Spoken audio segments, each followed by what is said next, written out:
Hello, my Brony and Pegasister friends. This is part 2 of my Origins of Queen Chrysalis story. So if you haven't already, make sure to watch the first part. The link is in the description below. Now let's get started. 3, 2, 1. Queen Chrysalis awoke within her chambers. The sun arose as usual, a steady beam of its golden light streaming in through the huge bedroom window and reflecting off of the glass floor. She yawned and elegantly folded her covers back, stepping out of bed. She used her magic to don her royal jewelry and brushed her mane. She smiled into her mirror, mustering up the confidence she so proudly wielded each and every day. Yesterday had been very successful. She had gathered valuable information about the Volcano Kingdom. She knew it would be useful later, for blackmail or even for extortion. Information and emotion were more useful to Chrysalis than money. A knock on the door prompted Chrysalis to turn away from her ravishing reflection and call, "Come in!" A stallion stepped into the room, carrying in his magical embrace a tray covered in any and all breakfast needs. His mane was a brown color and his coat pale. Chrysalis rose an inquisitive eyebrow. "Are you new here?" she asked. "Most of my staff consists of insect pegasi. Adding to that fact is that I've never seen you before." The stallion looked slightly nervous. "Yes, I'm brand new. Just hired yesterday." "Ah," Chrysalis frowned. The pony had a vaguely familiar look about him. He seemed like the kind of pony she had met once before, but knew he was utterly useless to anything she did, and so she purposely forgot about him. She realized that happened a lot. Chrysalis took the tray from the stallion. She stood still, waiting for him to leave the room. She cleared her throat. Sorry, miss." The stallion promptly left, closing the door gently behind him. Chrysalis set the tray on the small table beside her bed, lounging on the bed as she ate. After a delicious meal of apricot salad, the aroma of fresh oranges filled her nose, drawing her attention to the glass of orange juice on the tray. She picked up the cup, swirling the orange liquid around in the glass. It was somewhat of a tradition for her to have this particular flavor of juice every morning. She smiled and gulped down all of the liquid. The glass dropped, shattering on the floor. Chrysalis's breath began to quicken. No, she murmured, her eyes widening. No! Her throat clenched as the bitter substance slid into her stomach, the aftertaste of the concoction sending her brain into a panic. She had been tricked. Her body froze unwillingly, her muscles tightening and her brain numbing. The stallion silently stepped into the room, a look of childlike glee on his round face. He had a small glass of the love potion in his hoof, and with a grin he drank all of it. Chrysalis gave an enraged look at the pony, her nostrils flaring as her mind screamed at her body to move, to snap the little twat's neck for what he had done. But the potion had already paralyzed her body, just as she had invented it to do. Her mouth folded into a grotesque sneer, her breath quickening even more as she resisted the potion's effects to the best of her ability. She was immune to normal doses of the stuff, but this stallion had given her an overdose of it. She realized with a sinking feeling that he had not diluted the mixture either. The magic of the potion was coming at her with full force. She felt like weeping as she realized she might never be cured from it. The potion creeped at the edges of her mind, clawing its way into the deepest parts of her psyche. She couldn't stop it. It was taking her over, piece by piece, and quickly. She wished to call out to her guards, but the best she could manage was a guttural whisper. "You do not know what you have done, little twat," she spat. "This is not going to end like you think it will." The stallion gave one last confused look before both of them let out thick swaths of smoke from their mouths, which converged between them to create a heart.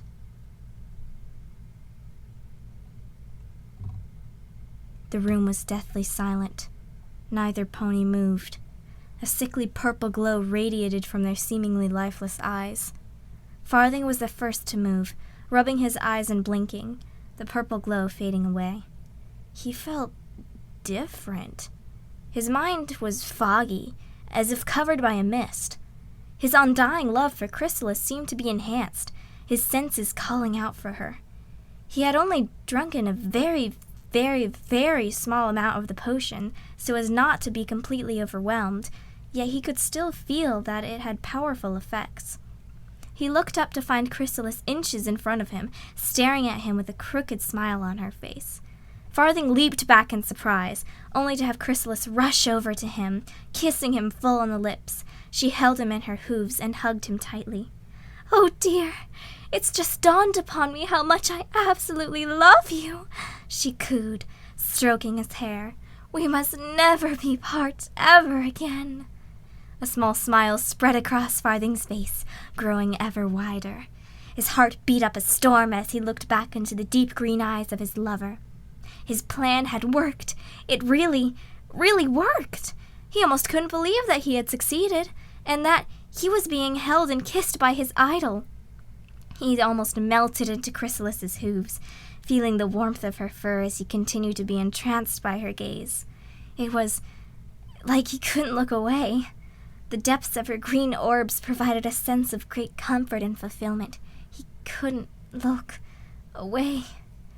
The two sat for what seemed like an eternity, whispering sweet nothings to each other, until a loud knocking on the door interrupted the moment.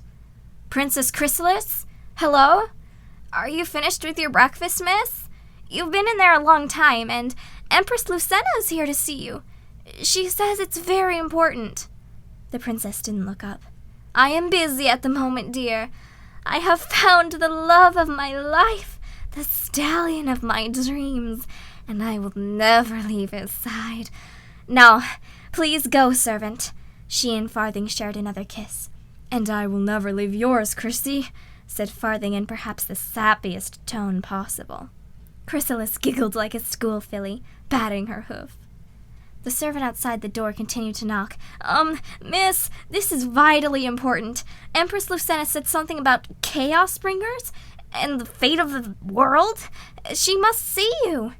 "No, thank you. Unless this news will bring harm to me or my unparalleled lover, I shall not listen. Now, do as I said, and leave!" Chrysalis screamed. There was the sound of a frightened squeak from the other side of the door, and hoofsteps signaled that the pony had run away. Perhaps I should go and check what's going on with the Empress. It does sound a bit important. Not as important as our love, of course, but something we may need to know anyway. I'll be right back," said Farthing as he rose. "What? You're leaving me?" Chrysalis shrieked, standing up and hooking a leg around Farthing's neck. "After all we've been through, you're just going? How could you?" "No, Chrysalis, am I not pretty enough? Dear heavens, I need to make myself more beautiful. I'm so sorry. I don't know what I've been thinking. I'll change myself for you. I can do that. Just a simple potion or two, and I'll be the most dashing mare in the world. All for you, dear." Chrysalis slammed open a wall cabinet, grabbing bottle after bottle of potion. She drank many of them, crying all the while. "Chrysalis, please! Stop!" Chrysalis changed. Her coat grew darker, some clumps of fur even falling out. Huge drops of honey fell from her magical mane, some strands turning blue. Her eyes grew larger, her wings crinkling. "Chrysalis, stop! Please!" "Chrysalis, we can go down together. I love you, I really do. Stop doing this to yourself. I love your looks just the way they are." Chrysalis sniffed, her enlarged eyes filled with tears. "Really?" she said, wiping her eyes and setting the bottles down. "You truly love me?" Yes, Farthing said, gulping. At least her appearance hadn't changed too much from the pony he adored, though small parts of her mane were now made of bluish-green hair, and areas of her coat were much darker, some patches of her coat missing. He still felt as attached to her as ever. He realized that he had to be careful with his words. Mares sure were sensitive. "Okay, let's both go down. Totally and wholeheartedly together," Farthing said with a nervous smile. "That sounds lovely, dearie. Anything you say," Chrysalis cooed, her mood already changed. The two left the room, a bewildered servant blankly staring at them as they exited. In the main hall, the couple found a distressed alicorn, a glowing aura radiating from her like the sun. She paced back and forth, her wing feathers ruffling more and more with each step. Two very small alicorn children watched her curiously from where they sat on the ground. One had a soft pink mane and a white coat, while the smaller one was covered with shades of bluish purple. As soon as the nervous alicorn noticed Chrysalis, she gave a sigh of relief. "Oh, Queen Chrysalis," she said. "I have some very dire news, which I have been spreading across the various alicorn kingdoms today. You see, there have been various sightings of some very strange dark magic recently, which has been affecting not only Pegasi, Unicorn, and Earth Pony citizens, but several alicorns as well. We have done our best to try to study these phenomena, and we have come to conclude that it may be the work of Chaos Bringers. The Chaos Bringers may be returning, and we need to prepare in case this may be true." Chrysalis raised an eyebrow. "And I should care. Why? Please, just leave, Lucenna. No one cares about your weird magical troubles. I am busy with my dear, sweet Prince Farthing." The alicorn's eyes widened. Excuse me?" "Leave, Lucenna!" Chrysalis roared, her eyes flashing purple. Empress Lucenna wrinkled her nose and narrowed her eyes. "Chrysalis, what is wrong? You never act like this." The burst of green energy that proceeded to strike Lucenna illuminated the horrified faces of every pony in the room. The silence that followed was eerily deathlike. Chrysalis sneered as she gazed upon the stunned Lucenna sprawled upon the floor. Her horn glowed sickeningly green, while her eyes radiated a poisonous purple. The two children who had accompanied Lucenna screamed in terror, rushing to their mother's side as they wept. "Dear?" Farthing blinked and gulped. Beads of sweat ran down his face. "Dear?" Farthing whipped his head to his left to see Chrysalis's eyes staring right back at him. "Did I do well, my dear Farthing? Now we can be together, and no silly empresses will interrupt us. Oh, let us go and plan a wedding right at this very moment." A blazing blast of heat ripped through the air, sending Chrysalis and Farthing careening towards the back wall. Flames licked and danced across Lucenna's body as she rose from the ground, lifted by wings of pure fire. Her mane crackled and sparked, and her eyes were nothing but beams of light. Her foals dashed away in fear as her horns shone with the terrible might of the sun, small solar flares bursting from it. As her lips moved, the room shook with a glory never before seen by Farthing. "Do you dare to attack the Empress of the Sun and this Earth, Chrysalis of the Insect Kingdom? Do you have a desire to be punished for the greatest of crimes?" Lucenna boomed. Farthing quaked in fright, his breath coming out in small gasps. He squeaked in surprise as he felt Chrysalis's front legs wrap around him in a hug. She blatantly ignored the Empress's rage. What are you? "You are looking gorgeous today, Farthing. Oh dear, you're just the most wonderful little colt friend one could ever ask for," Chrysalis said, giggling. "Chrissy, what have you done?" Farthing gasped. "Such disrespect cannot be tolerated. Once I have informed the other kingdoms of the incoming danger, you will be dealt with most severely. I, Princess Lucenna, ruler of the sun and earth, curse you to be imprisoned within this castle until I return." Streaks of light from Lucenna's horn pierced Chrysalis's body. She screamed as luminescent chains coiled around her, glowed white-hot, and then disappeared in a flash. "Stay away from him," Chrysalis hissed. "He is mine forever. Do you hear me? Mine forever. You can't take him away." Lucenna narrowed her eyes as she watched Chrysalis sneer at her, hugging Prince Farthing tight. "We are done here for now," Lucenna said quietly, the flames that radiated from her quickly diminishing. "Come, Celestia, Luna." She used her magic to take the young fillies up and set them on her back. She flew out of the castle without saying another word.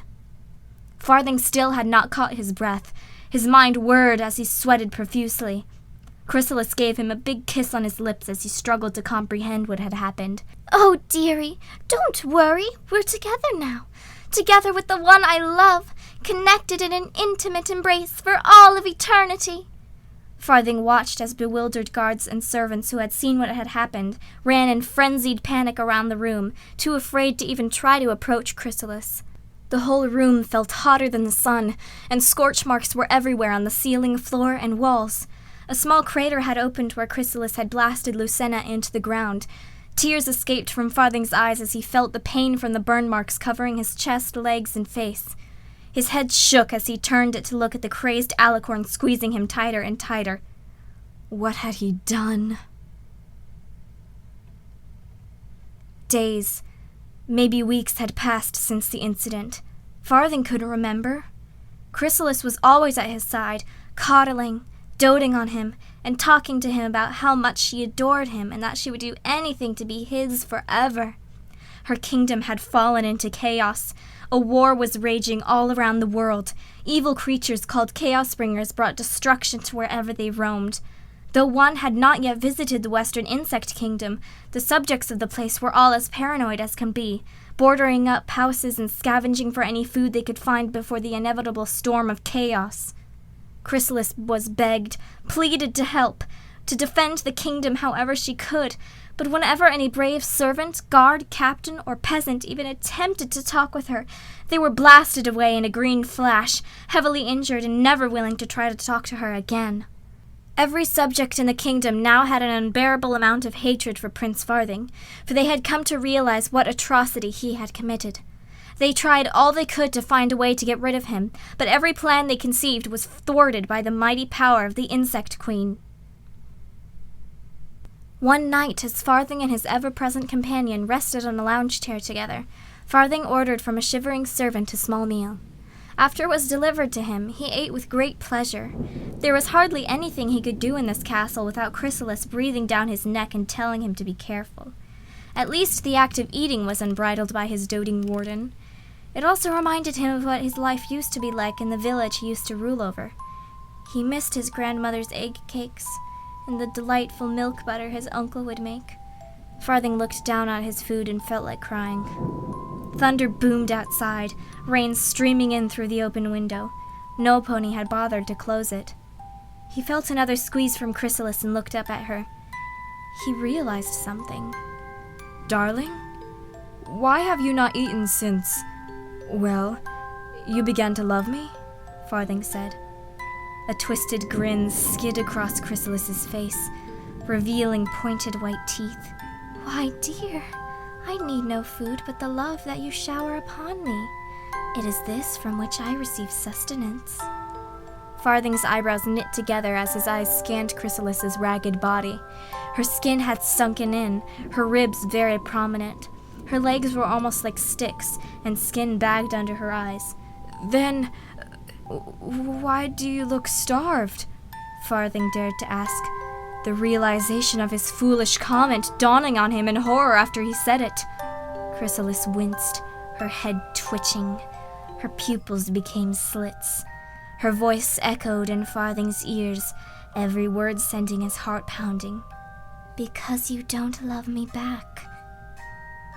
Chrysalis slowly rose from her lounge chair, a crack of lightning highlighting her withered features. Her breath was uneven and ragged. She turned to face Farthing, her bloodshot eyes digging into his mind. She slowly treaded to her potion cupboard, her hooves making small, rhythmic splashes in the pools of water on the glass floor. Farthing was frozen in fear, his heart racing as he watched his skeleton-like companion begin to weep, her cries echoing throughout the room as she rummaged through the cupboard. Lightning flared, thunder boomed, and Chrysalis drank potion after potion, her cries growing louder as she gulped down. I will make myself beautiful for you! I will! I will! She screeched, her face contorting as she coughed up blood. Oh, we will be together! Such a happy couple! Oh, think of all the gorgeous little foals we'll have! Oh... Chrysalis's body was contorting into a disfigured shape, her white coat falling off to reveal a hard carapace underneath. Her horn twisted and gnarled, her wings tore. Farthing screamed as bits of her legs burned and melted away like acid had been poured on them, green sludge sleeping out of her newly formed holes. Chrysalis rose her head to the ceiling and howled in agony. the last of the honey in her mane dripping to the floor, revealing a matted mess of blue-green hair underneath. Her fangs glinted in the light of the storm's electric fury. Farthing screamed and gazed in horror as the hideous monster forming before him. He ran out of the room as fast as he could, his legs moving like a blur. Don't you dare leave me! I can change to be who you want me to be! I can change for you! I can change! Chrysalis's cries echoed throughout the castle. Farthing continued to run, dodging past suits of armor, tables, chairs, dashing through hallways and ballrooms alike. He had to get out. He had to escape. He could hear Chrysalis pounding behind him, her screams filling his ears. He wouldn't dare to look back. The grand front door was in sight. It had been broken by mobs of angry citizens, and was now nothing but a portal to the outside world, free of the monster queen. As Farthing got closer and closer to the door, a flash of green light appeared in front of him. Chrysalis suddenly stood there, blocking his exit. Farthing cried out as she snarled at him, her grotesque face twisting. Her head twitched uncontrollably as she breathed, her dagger-like eyes piercing Farthing's heart. You're trying to leave me, she said, her words oozing like slime. You don't love me anymore. Green slime dribbled from her eyes in the place of tears. She coughed up more slime and then gave a guttural howl. If I cannot have you as the one that I love, she whispered, then I will not let anyone else take you away from me. She looked at him. Not even yourself. Chrysalis's gnarled horn glowed with the same sickly green magic as it had when she had blasted Lucena. Farthing screamed as he prepared for the blast, his hoof covering his face. A huge explosion was heard outside. Hundreds of screams echoed in the darkness. In shock, both Chrysalis and Farthing looked out the door to find the kingdom in flames. A roar unlike any Farthing had ever heard rang throughout the city. A massive dragon on ebony wings soared through the sky, delivering flames to the population below. Farthing glanced from the distracted Chrysalis to the dragon outside. Now was his chance. He raced around her and out the door, tears falling from his face in joy. He could hear the screeching cries of his former love behind him as she tried to follow him, the curse put upon her by Lucena preventing her escape. Farthing scampered through rain and flames, only seeking freedom from this wretched city and the horrors within it. He ignored the chaos around him, averting his eyes and blocking out the sounds. With a black dread, he knew in his heart that this had been his fault all along. With the last of his energy, he ran out of the kingdom into the blackness of the world beyond. He was never seen by Pony Eyes again.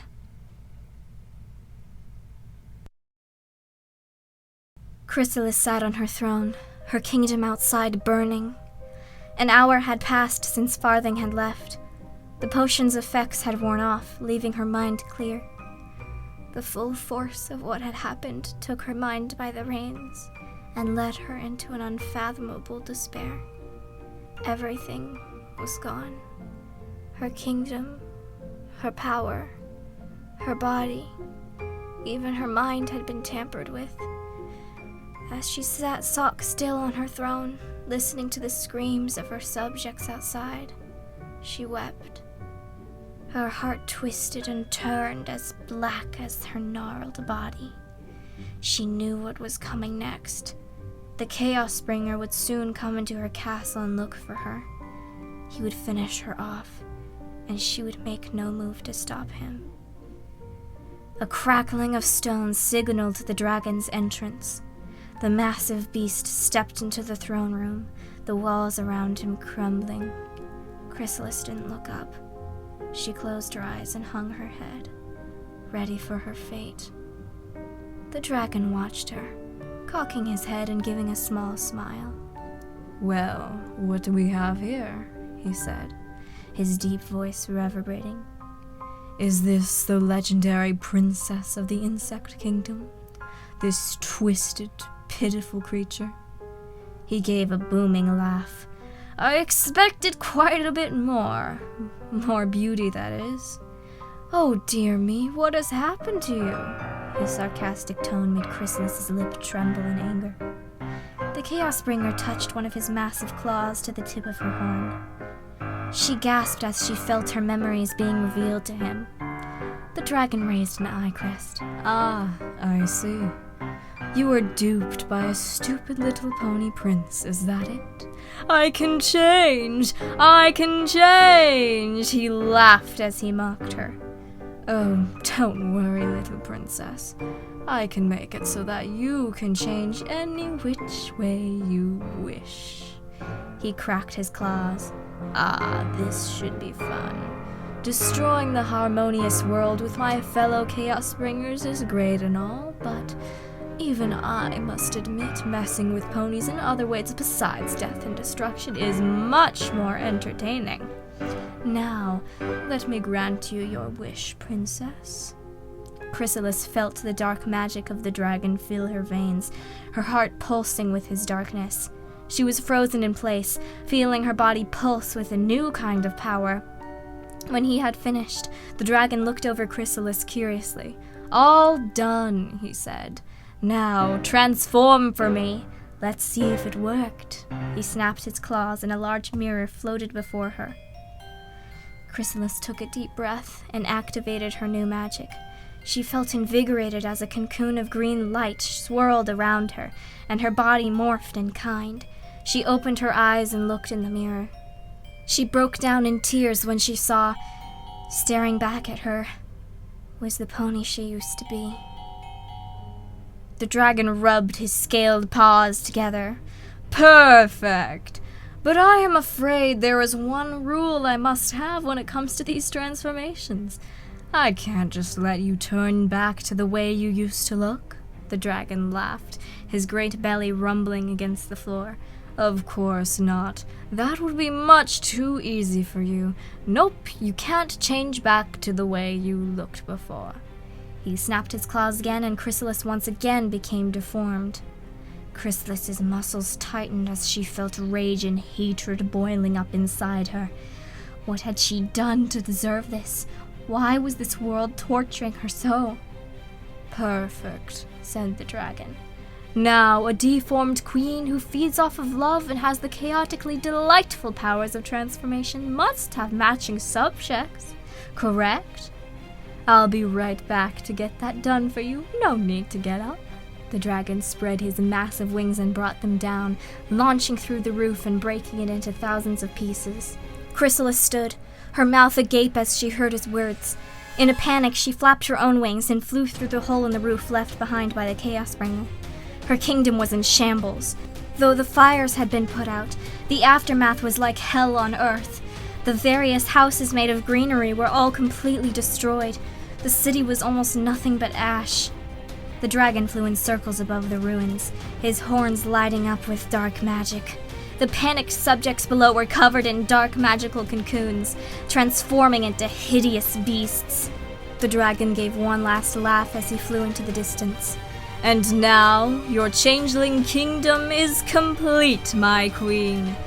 Though I must be off to meet up with my fellow Chaos Bringers, I must say it has been a pleasure. Chrysalis descended into the wreckage of her once grand kingdom. She noticed in the back of her mind that the dragon must have broken the curse Lucena had placed on her. The wailing of hundreds of disfigured ponies filled the heavy air. Chrysalis gathered her precious ponies together, ushering them into the castle, the only structure left at least mostly standing. She comforted their sorrows as best as she could, and explained to all what had occurred. As a cold finger touched her heart, she looked upon her subjects. Queen Chrysalis promised to herself to never, ever abandon them again. They were all she had now in the broken world, and she would do all in her power to keep them safe. The